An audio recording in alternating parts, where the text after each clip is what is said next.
Yes po. Okay. Go guys. Start Sir, sa tayo. si Atty. Harry Roque, meron daw isang senador na lumipat na sa inyo. Can you confirm? May pang 13 senator na raw? Actually, nandito ako para magbigay ng bigas para kay Kapitan. At siguro sa tabi muna natin yung politika ngayon dahil ang importante ay matulungan natin itong mga kababayan natin dito sa Binondo area dahil halos 2,000 families ang nasunugan. So, wala mo ng politics, guys. Sir, kamusta po yung pagpunta nyo rito? Ano po ang sitwasyon na nakita ninyo at ano po yung mga pangangailangan pa ng mga tao? Well, makikita natin na malaki pa rin ang pangangailangan natin sa pabahay at of course, yung mga pangangailangan ng ating mga kababayan, mga basic like kuryente, tubig, ito nakikita natin malaking dapat gawin pa rin. No? So, kung hindi natin mabibigyan sila ng ligtas na pabahay, mauulit lang to. So ito isang mga bagay na dapat natin tignan. Sir, aside from this initiative po, ano po yung forward namin na ibigay po the government? Well, magkikipag-coordinate kami sa local government unit, sa ating punong barangay. Definitely, isa sa mga tinitignan natin, pabahay, edukasyon, dahil maraming mga bata pag nasunugan, tumitigil sa pag-aaral. So, importante rin na tuloy-tuloy yung kanilang pag-aaral.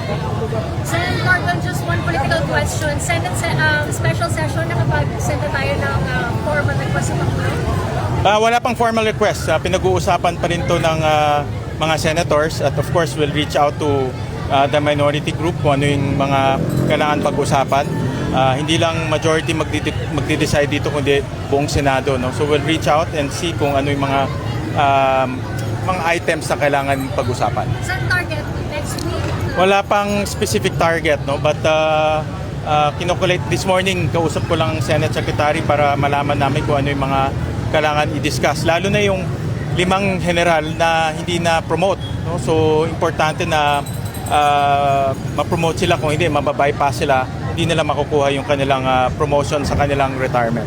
Sir, kamusta moral ng Senate staff? Sino pumipirma ng sweldo rin nila? Magandang tanong yan kasi kaninang tanghali, kamitin ko lang yung union ng Senate at inassure ko sa kanila na yung kanilang salary, sweldo, bonuses tuloy yan. No? At inumpisahan na namin yung pagpapalit ng signatories sa bangko, sa mga payroll, inumpisahan na namin yan para tuloy-tuloy ang operation ng Senado. At nga-sure ko ang Senate Union na yung iba pang mga administrative concern tulad ng nalaman ko may problema pala doon sa withholding taxes nila, ayusin din natin yan. May communication with Civil Service Commission, sir? Meron kaming pag-uusap ng Civil Service Commission, nagko-coordinate kami sa kanila at para lang maging maayos at smooth yung transition as much as possible, of course. Balik kayo ang nire-recognize ng Civil Service Commission na Senate. Tayo yung rin-recognize. No? Tayo rin-recognize. Senator, sa Monday po, ano po ang inaasahan natin? The other Sunday, nakatakla po mag-meet. Paano kung pupunta yung 18 Marines sa Manila? Well, open to, no? At sabi ko nga, pag alam mo sa puso mo na katotohanan na sinasabi mo, dapat walang pinipili na lugar para sabihin ang katotohanan. Kakampi mo man o hindi mo kakampi ang kausap mo, magsabi ka lang ng totoo. So, talagang importante itong hearing on Monday para mapag-usapan ng mabuti at maging fair rin, maging patas, hindi lang one side but all sides naririnig. Ano ang reaksyon natin, Senator, dun sa parang aligasyon na nakatanggap daw ng 5 million itong 18 Marines? Pag-uusapan natin yan on Monday. No? Ayaw ko i-preempt yung hearing.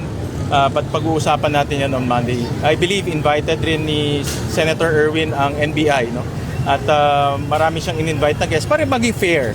No? Hindi lang pwedeng one side but lahat ng angles dapat mapag-usapan. Sir, sino po ang sasabi sa inyong vlog?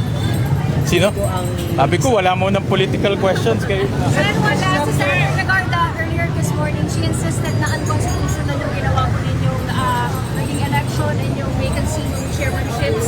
What's your response? Well, of course, we respect her opinion. But matibay rin ang opinion ng Integrated Bar of the Philippines, yung Association ng mga Law School Deans, of course, yung mga former Senate President, nagsalita rin sila. So, para sa akin, no, my personal opinion, mas mabigat yung opinion nila dahil yung mga ganitong bagay pinag-aaralan na lang. Of course, we respect the opinion of Senator Legarda. Sir, ano ang mensahe niyo sa taong bayan na nalilito na ngayon Yeah. sa kaguluhan sa Senado? Yan, naintindihan ko yung sentimento ng taong bayan na yung galit, yung pagkadismaya, ngayon pagkalito.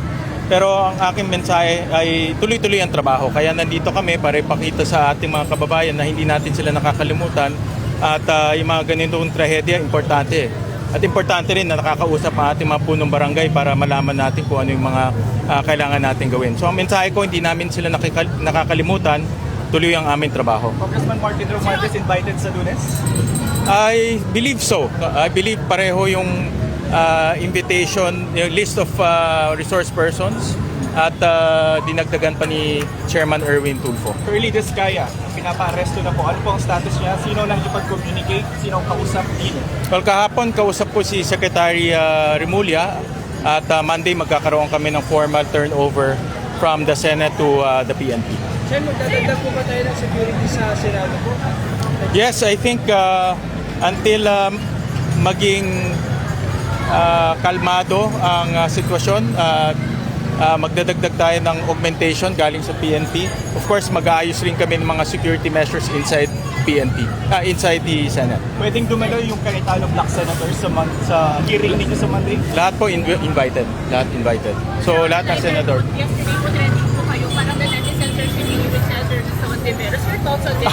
Parang Well, nakakakilig at of course, para sa akin, malaking karangalan. No? Si Senator Risa, isa sa pinaka-hardworking, napakasipag, matapang, magaling na senador natin at very serious sa trabaho. Kaya it's very, para sa akin, sa honor to be associated with her. may mga sinasabi rin po na parang it's a possible tandem daw po for the 2028 elections. Wala muna ang politika ngayon, matagal pa yan. Alright guys, thank you guys. Thank you.